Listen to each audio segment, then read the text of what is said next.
We presented EU Screen Excel, which is a project granted by the European Union, but it's also part of a bigger collaboration. An ongoing collaboration has been ongoing for more than 10 years now, and it's an EU screen.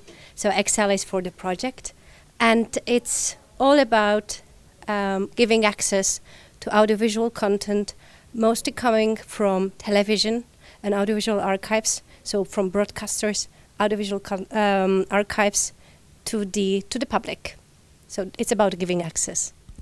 And you said also in your workshop that it's not about preserving content, but to give access to content. What should be the main use of the content provided by you? Should it be for future content or just to give an insight?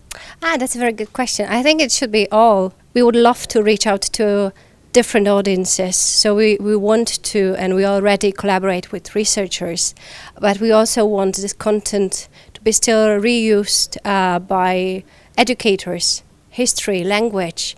We have content about culture, about history, about important people for the 20th, 21st century.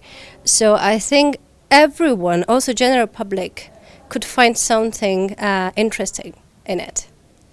And why would you say should broadcasters be interested in your platform? For some of us, Uscreen is the only access point to the content. We don't have our platforms, we don't have our portals. So this is the only way for the users to see what we have in the archives.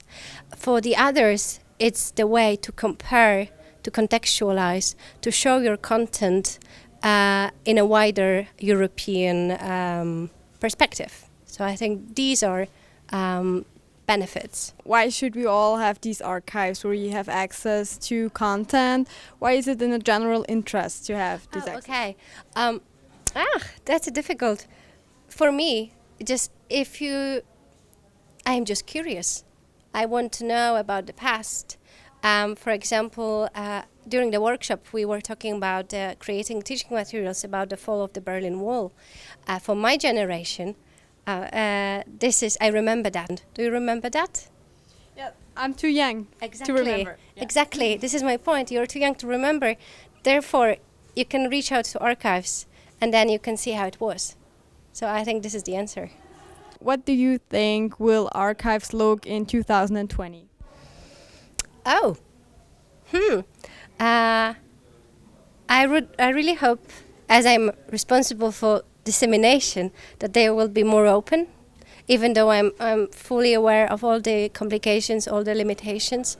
But I hope that we will be able to give more freedom into the archives and be able to work on them and with them and to use and reuse them more often and easier.